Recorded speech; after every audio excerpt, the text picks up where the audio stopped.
Bab 005. Aduh, aku harus apa? Bimbang. Tadinya dia hanya ingin chattingan saja. Tidak disangka kakaknya malah menelpon. Kania, halo kak, ragu-ragu. Dika, Kania, bagaimana kabarmu? Apa kau baik-baik saja? Cemas. Kania, aku baik-baik saja, kak. Dia memperlakukanku dengan baik di sini, berbohong. Dika, jangan bohong, aku sudah melihat apa yang dilakukannya padamu. Emosi. Kania, tidak, kak, itu hanya awalnya saja. Sekarang dia sudah memperlakukan aku dengan baik, aku mohon kakak jangan khawatirkan aku. Dika, aku tidak percaya dia bisa memperlakukanmu dengan baik, Kania. Bagaimana mungkin musuh terbesarku berbaik hati pada adikku? Kania, kak, percayalah padaku, dia hanya ingin membuat kakak merasa sedih saja. Sebenarnya dia sangat baik padaku. Dika, Kania, aku akan segera membebaskanmu dari sana. Telepon langsung dimatikan Kania. Dia pun menggigit bibir bawahnya. Merasa bingung harus bagaimana. Di satu sisi dia ingin sekali bebas, tapi di sisi lain dia tidak ingin Dava bertindak lebih jauh lagi. Dava masih dalam perjalanan ke bandara. Dia mengepalkan tangannya erat. Ternyata Ponce, Kania sudah disadap olehnya sejak awal, karena itu dia tahu apa yang ditonton Kania dan siapa yang berbicara atau chattingan dengannya. Berani sekali dia menghubungi kakaknya. Ternyata cara kasar sekalipun tidak mempan untuknya. Dan apa itu? Dia bilang bahwa aku baik padanya. Ternyata kau sangat mencintai kakakmu, ya, sehingga berbohong agar dia tidak khawatir. Baiklah gadis bodoh, aku akan gunakan cara lain yang akan membuat kakakmu semakin menderita, yaitu membuatmu jatuh cinta padaku dan lebih memilihku daripada dirinya. Setelah itu, aku akan membuangmu begitu kau sudah cinta mati padaku. Dava menyunggingkan senyuman memikirkan sebuah ide bagus itu untuk membuat Dika jauh lebih menderita lagi.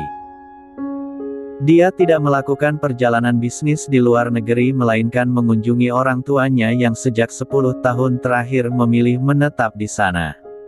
Dia memilih mengunjungi duluan karena tidak ingin orang tuanya malah datang ke rumahnya dan mengetahui bahwa dia sudah menikah diam-diam. Terlebih lagi dengan adik dari orang yang juga mereka benci. Dava sudah naik pesawat dan belasan jam kemudian, dia sampai di Amerika yang merupakan tempat tinggal orang tuanya. Dia masih berdiri di depan pintu rumah itu. Sekilas kenangan terlintas di pikirannya saat dia datang bersama Yulia. Yulia akan memilih berdiri di hadapannya agar begitu pintu terbuka, orang tuanya langsung melihat dirinya dan dia suka sekali berkata, "Surprise," sambil merentangkan kedua tangannya. Sangat lucu sekali dan membuat Dava terkekeh. Lamunan Dava pun terhenti karena pintu terbuka. Hari ini jadwal kepulangan Dava. Kania sudah bersiap-siap untuk menyambutnya. Ketika deruman mesin mobil terdengar dari luar, Kania segera berdiri berhadapan dengan pintu utama. Semua pengawal dan pelayan juga ikut menyambutnya. Mereka berbaris berhadapan. Pintu terbuka. Semua mengucapkan, "Selamat datang, Tuan Muda," sambil membungkukkan badan. Kania datang kepadanya dan mencium punggung tangannya. "Selamat datang, sayang." Kania sedikit geli saat bibirnya mengucap kata sayang. Tanpa disangka, Dava merangkul bahu Kania. Jantung Kania berdebar kencang melihat perlakuan Dava yang tiba-tiba itu. Apa dia sedang memegang pisau? Aku tahu ini seperti di film-film, sang suami akan memeluk istrinya lalu ketika istrinya lengah dia akan menusuk dengan pisau. Kania berkeringat dingin. Wajahnya tegang, dia terus melirik ke kanan dan kiri untuk memastikan apakah ada pisau atau tidak. Dava menuntun Kania ke ruang keluarga, lalu kemudian duduk sambil tersenyum kepada Kania. "Ya Allah, dia kesurupan di mana? Sebentar, sayang, aku akan membuatkan teh." Kania bergegas pergi dengan wajah yang tampak tegang.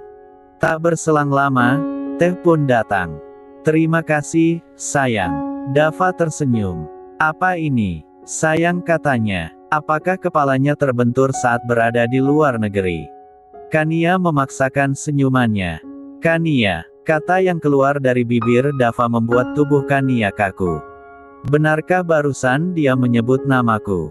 Iya, sayang. Kania berusaha tersenyum. Maafkan aku, iya. Dava menatap lekat wajah Kania yang terlihat masih tegang. Maaf. Kania bertanya seakan tidak percaya apa yang baru saja didengarnya. Telingaku masih berfungsi, kan? Iya, aku minta maaf. Beberapa hari ini aku terus memikirkanmu. Aku baru sadar bahwa aku telah melakukan kesalahan padamu yang jelas-jelas tidak bersalah. Di sini, kau hanya korban.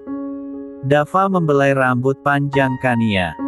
Oh tidak, jantungku kenapa berdebar begini? Kania, Dava menyadarkan lamunan Kania. Iya, Kania terkesiap. Bagaimana? Apa kau mau memaafkanku? Tanya Dava sekali lagi. Kania mengangguk, membuat Dava tersenyum lalu memeluk Kania. Oh tidak, kali ini jantungku benar-benar akan copot. Jam berapa sekarang? Apa sudah waktunya makan siang? Sudah? Sayang, mari kita makan. Ajak Kania dengan senyum yang mengambang di wajah bulatnya. Dava melihatnya tersenyum penuh arti. Dasar gadis bodoh, mudah sekali membohongimu. Mereka pun makan siang bersama. Kau mau makan apa? Tanya Dava. Sayang, tidak perlu berlebihan, aku bisa mengambilnya sendiri. Kania menolak. Aku meminta maaf padamu bukan berarti kau harus menentangku, sayang. Dava tersenyum, tapi senyuman itu terlihat seperti sebuah ancaman. Aku lupa, dia adalah Dava yang kata-katanya tidak boleh dibantah. Iya, sayang, aku mau itu dan ini. Kania menunjuk menu yang ingin dia makan. Benar-benar rakus. Dava mengambilkannya, lalu mendekatkan kursinya ke kursi Kania hingga membuatnya merasa gugup. Apa lagi ini? Buka mulutmu. Dava menyuapinya seperti sedang menyuapi anak kecil. Kania hampir pingsan dibuatnya. Para pelayan dapur terkejut melihat sikap Dava yang berbeda 180 derajat itu. Setelah menghabiskan makan siangnya, Dava mengajaknya ke kamar. Apa yang akan dia lakukan? Apa dia akan? Kania menggeleng kepalanya, menepis pikiran liar yang ada di dalam kepalanya. Pintu kamar tertutup, sedangkan Kania masih mematung. Kenapa di sana? Kemarilah. Kania berjalan pelan menuju ke Dava. Berdiri di depannya, dan memegang bahu Kania. Tutup matamu. Kania menutup matanya. Apa yang akan dia lakukan? Aku belum siap. Dava terlihat menyibakkan rambut Kania dan memasangkan sesuatu di lehernya. Saat Kania membuka mata, Dava pun membimbingnya untuk bercermin. Bagaimana? Bagus, bukan? Kania menatap dirinya di cermin besar di dalam kamar itu. Sebuah kalung berlian teruntai indah di lehernya. Ini bagus sekali, decaknya kagum. Apapun yang dipakai istriku harus bagus. Dava memeluk Kania dari belakang. Jantung Kania semakin berdebar kencang. Apalagi saat Dava membisikkan sesuatu padanya. Kau sangat cantik, aku akan menunggumu sampai kau siap, bisiknya lalu melepas pelukannya. Dia pun pergi ke kamar mandi dan membersihkan diri. Sedangkan Kania masih duduk di sofa mencerna semua hal yang terjadi hari ini. Ini bukan mimpi, kan? Terlihat sebuah senyuman kecil menghiasi wajahnya. Seminggu telah berlalu, hubungan Dava dan Kania semakin dekat. Setiap pagi Dava akan mengecup keningnya, lalu pergi bekerja.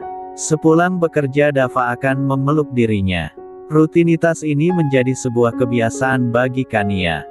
Hari ini adalah hari Minggu. Dava yang libur memilih untuk di rumah saja. Kania terlihat sedang memasak untuk Dava karena hari ini pria itu ingin makan masakannya. Kania sedang mengupas wortel dan Dava berdiri di belakangnya. Sayang, kenapa di sini? Aku jadi grogi, ucap Kania malu-malu. Tidak apa-apa, aku cuma ingin lihat saja. Dava masih berdiri sambil melipat tangannya di dada. Kania semakin grogi dan pisau melukai jarinya. Aduh, dia memegangi ujung telunjuknya yang berdarah.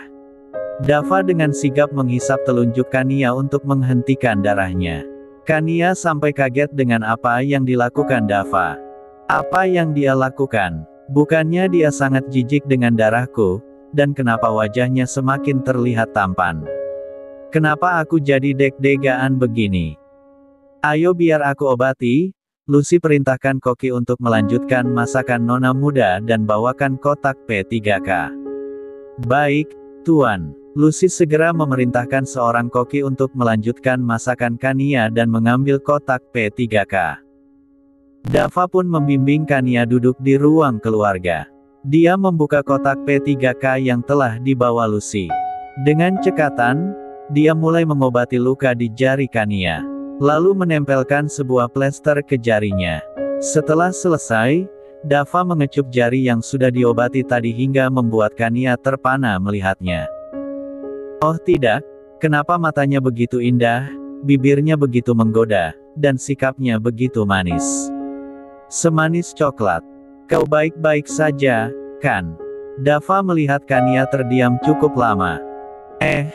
Iya, sayang aku baik-baik saja.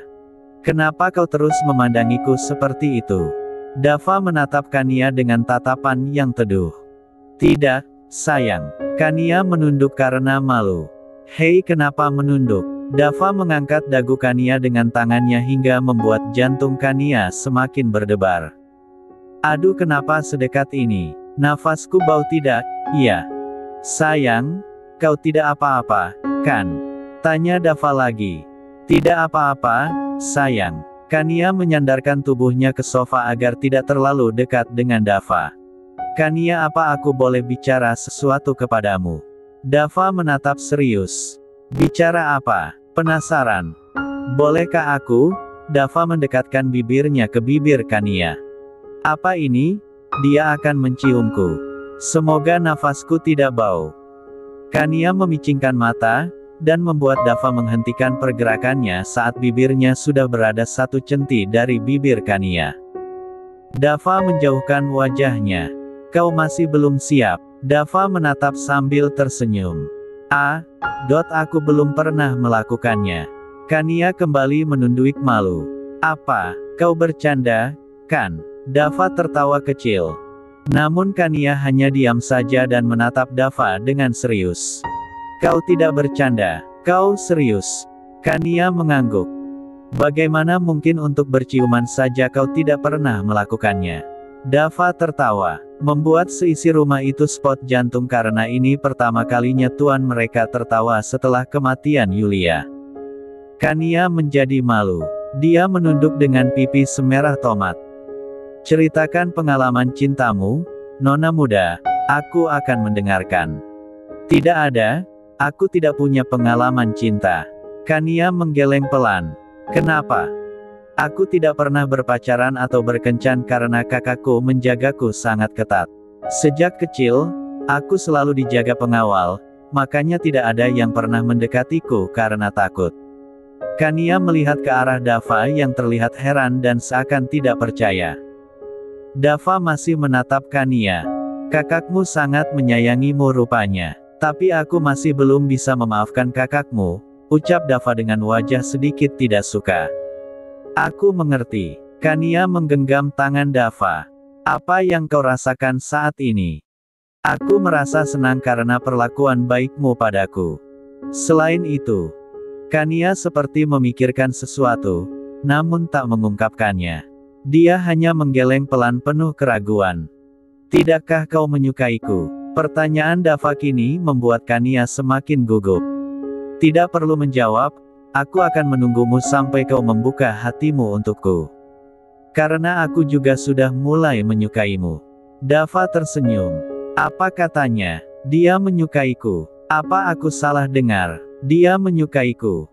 Kania. Dava kembali menyadarkan Kania dari lamunannya. Iya, sayang, aku. Kania tidak melanjutkan kata-katanya karena Dava menutup mulutnya dengan telunjuknya sebagai tanda harus diam. Aku tidak memintamu menyukaiku juga. Aku hanya ingin kau tahu bahwa aku sangat menyukaimu. Dava membelai rambut Kania membuat Kania semakin merinding. Kania tersenyum. Ayo kita melihat kebun bunga di belakang. Aku sudah menyuruh tukang kebun membuat kebun bunga untukmu agar kau ada hiburan saat di rumah, ajak Dava. Kebun bunga. Senyuman Kania pun menghiasi wajahnya. Dia segera menyeret tangan Dava yang masih duduk karena tidak sabar ingin melihatnya. Di kebun, Kania terpana melihat kebun bunga yang ditumbuhi bunga mawar putih kesukaannya. Dia mengelilingi dan mencium bunga-bunga itu dan berbicara dengan mereka. Hai aku Kania, tumbuh jadi bunga yang cantik, ya, agar aku bisa melihatmu setiap hari. Aku akan selalu menjagamu, bunga yang cantik. Dava memperhatikannya sambil tersenyum dan geleng-geleng kepala melihat tingkahnya. Tunggu, apa yang aku pikirkan? Kenapa aku tersenyum hanya karena melihat dia senang?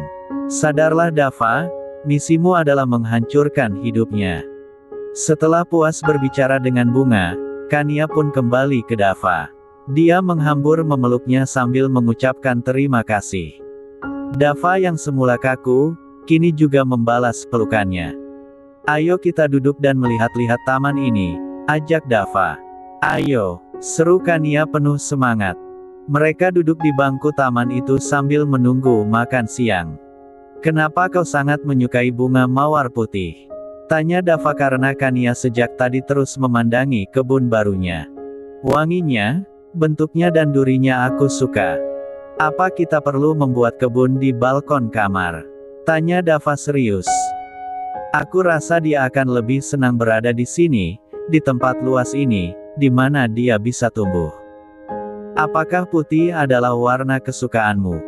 Tidak, aku menyukai warna merah. Tapi mereka berwarna putih. Dava menunjuk hamparan mawar putih tadi. Mereka tetaplah mawar yang terlihat cantik. Apa hal yang kau impikan di dunia ini? Aku hanya ingin bertemu dengan orang tuaku walaupun hanya di dalam mimpi, sahut Kania lirih. Apa yang terjadi pada mereka? Mereka meninggal saat kecelakaan dan jatuh ke sungai dengan arus yang deras dan hanyut, sedangkan aku selamat karena sebelum jatuh ke sungai, aku tertahan di besi jembatan karena mama melemparku keluar saat mobil akan jatuh ke sungai. Kania menjelaskan kejadian yang hanya dia ketahui dari sang kakak. Apa itu sebabnya kau sangat takut pada sungai yang berarus deras? Kania mengangguk, bulir air mata membasahi pipinya. Dava pun segera menghapus air matanya hingga membuat Kania tersenyum. Sepertinya mustahil jika aku tidak menyukainya. Kania juga tersenyum kepadanya dan memegang tangannya yang masih menempel di pipinya. Terima kasih. Dava mengecup pelan kening Kania lalu mencium kedua pipinya dan kini bibir mereka sudah berjarak 1 centi. Dava berhenti, namun tidak disangka, Kania memajukan wajahnya dan bibirnya menyentuh bibir Dava.